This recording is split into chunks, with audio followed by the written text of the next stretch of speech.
Le journal avec Sotelma Malika.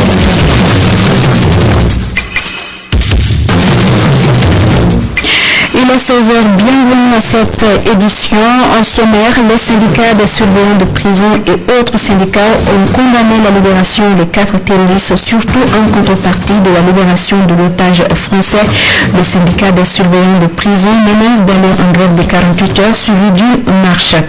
Échanger avec les hommes de médias sur la situation actuelle du Mali, donner des points de vue sur plusieurs questions concernant la vie de la nation. Ce sont les sujets débattus par la CSTM au cours d'une conférence de presse. À l'étranger, en Australie, prise d'otages à Sydney, l'assaut a été donné au Land Chocolat Café situé sur Martin Place dans le quartier des affaires du centre de Sydney. Des coups de feu ont été entendus aux abords du lieu de la prise d'otages. C'est tout pour le sommaire. Le détail dans un instant avec un site canté des années techniques.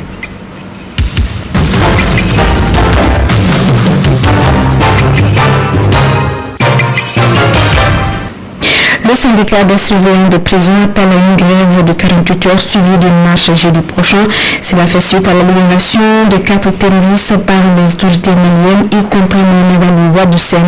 Il condamne la libération de Mohamed Ali Wadoussen qui a tué leur collègue Kola Sofara au niveau de la prison centrale de Bamako. Comme les syndicats des surveillants de prison, plusieurs autres syndicats ont condamné la libération des 4 terroristes, surtout en contrepartie de la libération de l'otage français. Kassim Traoré pour les précisions. Dès la libération des 4 terroristes, les surveillants de prison n'ont pas caché leur colère suite à la libération du terroriste Mohamed Ali Wadoussen. Lieutenant Bourema Sogodogo, secrétaire général de la section syndicale des surveillants de prison du Mali. L'incompréhension, l'indignation, l'effondrement, vraiment les mots me manquent. On ne comprend pas du tout que l'assassin de notre collègue Kola Sofara ici, que je nomme, soit libéré. Aujourd'hui, il peut aller là où il veut. La famille de Kola est là. Quand on meurt pour la République, qu'est-ce que l'État doit faire? Vous savez, aucune somme ne peut être donnée à quelqu'un pour aller se donner la mort. Aucune somme. Seule la conviction peut amener un homme à agir de la sorte. Et cette conviction ne peut en aucune manière être fondée sur l'injustice et la discrimination. D'où aujourd'hui le sentiment des surveillants de prison d'être rejetés par cette libération. Sans armes, sans munitions, les surveillants de prison sont les parents pauvres de l'administration pénitentiaire. C'est pourquoi ils réclament aujourd'hui leur statut particulier. Les caractéristiques propres liées à ces gens de corps, un corps paramilitaire, un corps de sécurité, ces caractéristiques-là même requièrent que ce statut soit de nature législative compte tenu de la législation malienne même. Parce que ces caractéristiques ne peuvent pas être prises en compte si le statut n'est pas de nature législative. Parce que à travers le statut législatif, ça va contribuer à améliorer leurs conditions de vie et de travail. En tout cas, le samedi 13 décembre 2014, dans la nuit, le président de la République du Mali a reçu les syndicats des surveillants des prisons pour leur donner des garanties quant à la prise en charge de la famille de leurs collègues tués par le terroriste Mohamed Ali Wadoussen. Échanger avec les médias sur la situation actuelle du Mali, c'était le but d'une conférence de presse organisée ce week-end par la Confédération syndicale des travailleurs du Mali, CSTM. Elle a été une occasion pour la CSTM de donner son point de vue sur plusieurs questions intéressant la vie de la nation. Il s'agit entre autres des négociations d'Alger, la libération de l'otage français contre les terroristes qui étaient détenus à Bamako et la gestion catastrophique des affaires publiques de l'État. Les précisions avec André Traoré. Les débats de cette conférence de presse ont largement été dominés par les négociations en cours en Algérie. Sur la question, le secrétaire général de la Confédération syndicale des travailleurs du Mali, CSTM, pense que le texte du préaccord n'est pas bon pour le Mali. Amadou Namio Guindou. Les négociations en cours aujourd'hui ne sont qu'un prolongement de la visée des Français de vouloir occuper le territoire national. Et cela date de 1957. Nous avons tous les documents en la matière. Nous disons non à ces négociations-là parce qu'elles ne sont pas pour le bien du peuple malien. Selon M. Guindou, l'objectif de la France est de réinstaller l'ancien colonisateur dans le nord du Mali. Elles sont pour une réinstallation de l'ancien colonisateur dans le nord du Mali, pour des raisons économiques et géostratégiques. Parce que tout ce banditisme, sinon l'envahissement du Mali par des bandits en 2012, est le fait des Français. Il est le fait des Français. Il faut que les Maliens comprennent que la France n'est pas venue pour libérer les Maliens. La France était venue pour libérer plutôt le MNLA, qui se trouvait coincé entre le Moujao et Ansardine. Pour ce faire, la CSTM appelait à la mobilisation générale des Maliens afin d'empêcher la signature de ce texte. Le cas s'est passé à quelques kilomètres être de chez nous ici, le Burkina tout derrière nous, a dit non, malgré que le monsieur il a fait 27 ans, ils ont dit non, ils n'ont pas dit que c'est trop tard. Nous disons non à nos autorités, vous ne faites pas ça, vous ne signez pas ça parce que ce n'est pas dans l'intérêt du Mali et ce n'est pas pour cela que nous vous avons élus. Il faut que le langage soit très clair. Les 77% des Maliens n'ont pas dit qu'il faut aller négocier pour céder une partie du territoire. La CSTM a aussi dénoncé la promotion de l'impunité par la libération des terroristes contre l'otage français et le maintien dans le gouvernement des ministres impliqués dans les malversations financières du régime Ibeka. Et justement, pour parler intermalien, les responsables de la plateforme des mouvements armés du Nord étaient ce week-end devant la presse. Objectif, informer l'opinion nationale sur ce que la plateforme a fait et continue de faire. Reportage Kanikita. C'est pour édifier davantage les Maliens que la plateforme des mouvements du Nord a tenu cette rencontre. Il faut cependant comprendre qu'il y a 3 parties dans le processus d'Alger. Il s'agit du gouvernement du Mali, la plateforme et la coordination. Maître Aruna Touré, porte-parole de cette plateforme. Nous sommes engagés dans ce processus parce qu'il n'est pas question pour nous de poser un acte, d'avancer une idée, de dire quoi que ce soit qui puisse compromettre l'unité nationale, compromettre la sécurité de nos populations sur toute l'étendue du territoire. Nous, en tout cas de la plateforme, nous sommes satisfaits globalement du projet d'accord. Pourquoi? Parce que nous sommes les plus grands contributeurs en termes de disposition dans cet accord. Donc c'est les propositions de la plateforme qui ont été largement prises en compte, aussi bien dans les questions institutionnelles que dans les questions de développement, les questions de sécurité et les questions de réconciliation. On est également fiers d'avoir contribué, en tout cas à travers les propositions que nous avons faites, à un futur rétablissement définitif de la paix dans le Mali. 1001 questions ont été mises en évidence au cours de cette rencontre. Prenant la parole, le président de la plateforme, Ahmed Ould Sidi Mohamed, dira qu'ils ne sont pas de ceux qui cherchent une indépendance,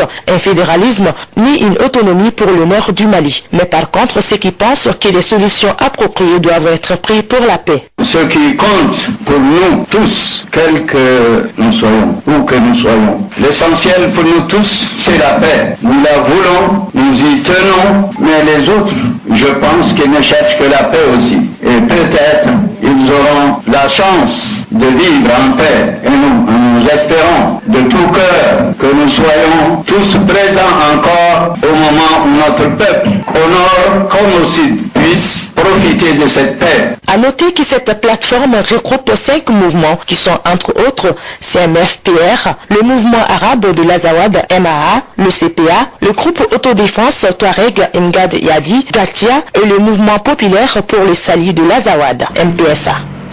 Sur un tout autre sujet, corriger les insuffisances de la décentralisation au Mali, c'est le but du projet Mécanisme d'observation de la décentralisation et de dynamique territoriale. C'est une initiative du groupe d'observation des dynamiques sociales et expertise endogène. Le projet en question a une durée de 3 ans. Il sera marqué par la diffusion de plusieurs éléments. Certains seront traduits dans le langue nationale afin que la population puisse les utiliser. Kassim Traoui. Le projet MODE est un projet de recherche initié par le groupe Odyssée en partenariat avec la coopération néerlandaise et belge qui s'engage à assurer le financement sur une durée de 3 ans. Emmanuel Diarra, président du groupe Odyssée. 3 axes majeurs de recherche ont été privilégiés comme domaine d'intervention du groupe. La décentralisation, le développement local, la citoyenneté et la participation, l'écologie urbaine, la gestion urbaine, les fonciers urbains et périurbains et enfin la sécurité alimentaire et nutritionnelle. Le projet permet au groupe Odyssée de mettre en application la démarche recherche-action aux dynamiques sociales territoriales induites par la mise en œuvre de la décentralisation au Mali. Martin Brouwer, ambassadeur du Pays-Bas au Mali. Il va aussi fournir de la matière au gouvernement du Mali pour donner le nécessaire impulsion à la nouvelle réforme de la décentralisation. C'est pourquoi il est important que le ministre en personne s'implique activement dans le pilotage politique de ce projet. L'objectif de ce projet est de développer un système d'analyse des traitements des données quantitatives qui renseignent sur la mise en œuvre de la politique nationale de décentralisation au Mali. Boubacar Sow. Puis affirmer que le groupe Odyssée, à travers le projet ROD, partage avec le ministère ministère de la décentralisation et de la ville la même conviction que le développement territorial repose sur la coordination entre les actions collectives locales et la politique publique nationale dans une perspective interactive. Le groupe Odyssée ne veut pas se limiter à ces seuls projets. D'autres sont en cours avec des institutions pour toujours chercher à trouver des solutions à l'application de la décentralisation et la gestion des aires protégées au Mali. Direction Ségou, l'Office du Niger a tenu le vendredi dernier la 34e session de son conseil d'administration dirigé par le président directeur agricole de l'entreprise, Ilias Begolou Goro. Plusieurs points étaient inscrits à l'ordre du jour de cette session ordinaire. Compte rendu de Les administrateurs au cours de cette 34e session ordinaire du conseil d'administration de l'Office du Niger ont examiné les états financiers de l'exercice 2013, le rapport de gestion de 2013 et le rapport du commissaire aux comptes de l'exercice 2013. Close en fin décembre 2013, les activités en zone Office du Niger se sont caractérisées par un chiffre d'affaires 5 milliards 6 millions 800 000 francs CFA, un résultat net 70 millions 700 000 francs CFA et le tout pour un bilan total de 98 milliards 157 millions 355 000 francs CFA. Sur le plan agricole, en 2013, 115 900 hectares ont été mis en valeur pour une production de 693 700 tonnes de paddy au cours de la campagne agricole 2013-2014. Il fallait aussi, au cours de la dite session d'administration, examiner les réalisations à mi-parcours de 2014 qui a vu la signature du contrat plan État au du Niger producteur. Il faut rappeler que les objectifs de la campagne agricole 2014-2015 se portent sur une production de 771 845 tonnes. Les premiers résultats de battage augurent de bons rendements. À l'issue de cette session, les administrateurs ont adopté à l'unanimité les états financiers de 2013 et le rapport de gestion de 2013.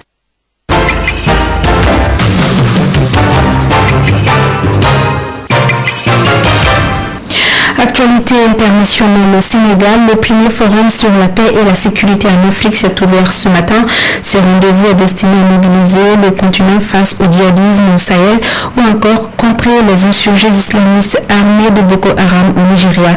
Le ministre français de la Défense, Jean-Yves Le Drian, est sur place ainsi que plusieurs chefs d'État et de gouvernement africains. Au Burkina Faso, le ministère de l'administration territoriale a officiellement annoncé ce lundi la suspension du CDP, le parti de l'ancien président Blaise Compaoré, la FEDAC-BC, une association de soutien à l'ancien président, et l'ADF-RDA, formation qui avait pris position en faveur du projet de modification constitutionnelle, sont aussi suspendus. C'est une opération de nettoyage qui se poursuit dans le pays des zones intègres. En Australie, prise d'otages à Sydney, l'assaut a été donné au Land Chocolat Café situé sur Martin Place dans le quartier des affaires du centre de Sydney. Des coups de feu ont été entendus aux abords du lieu de la prise d'otages. Des otages ont pu s'enfuir, certains sont blessés et ont été évacués par les secours. Il semblerait que tous les otages soient sortis de l'île Chocolat Café. Les Australiens commencent à affluer sur la zone. 5 personnes avaient reçu à quitter le bâtiment. Le ravisseur a été identifié par la police comme étant un religieux réfugié iranien du nom de Manhaim Mounis.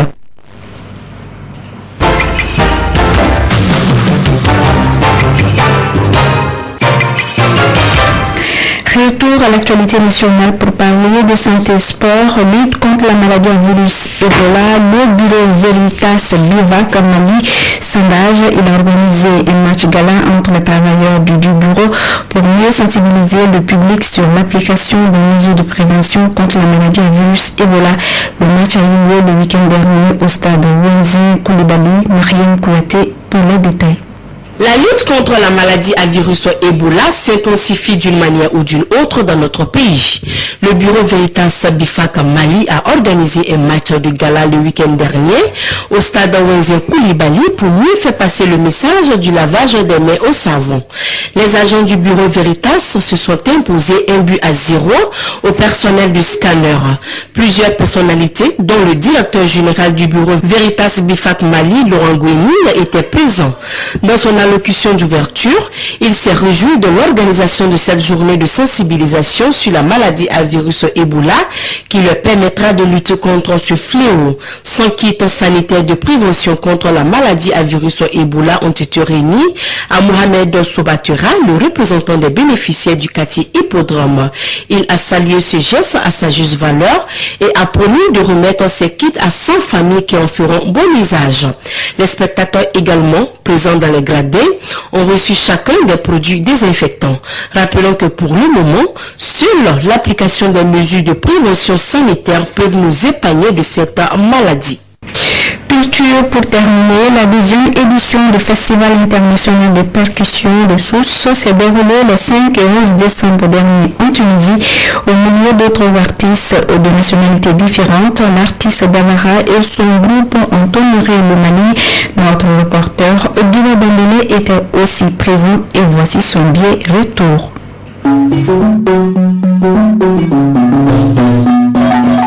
Après la cérémonie de lancement à travers un carnaval dans la ville agricole et touristique de Sousse, le vendredi 5 décembre dans l'après-midi, les vibrations percutives des tambours portugais amenés par les Toukaroufars ont donné le ton des prestations artistiques dans le théâtre de Sousse. La deuxième nuit, l'honneur revenait aux seuls artistes de l'Afrique noire d'étaler les valeurs artistiques et culturelles du balafon de la 4e région de Ségou. Le public, acquis à la cause du chanteur vedette du Bendougou Zerd de Bla, Mahamadou Damele Dabara et son groupe de balafonies ont mis du feu dans la grande salle rouge de ces couleurs du théâtre de Sousse en Tunisie. Une salle dans laquelle flottaient les drapeaux maliens. Tout au long de sa prestation, la paix, l'union et la tolérance ont été les mots-clés des vers chantés par l'enfant de Fanny Semé Anouolona dans le cercle de Bla. En plus de son football et de ses joueurs professionnels,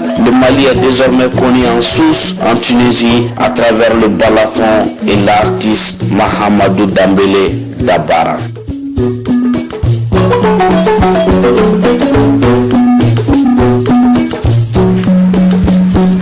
Merci Duba Dembélé, c'est ce qui me font cette édition de Clédo Info. À la présentation, vous avez Setou Kanté, mise à monde par Vanakone. Merci à tous de l'avoir suivi. Dans un instant, retrouvez votre émission Allo Clédo avec Yéli Madikonate. Et à 18h, vous allez retrouver André Traoré pour le journal en langue bamaninka.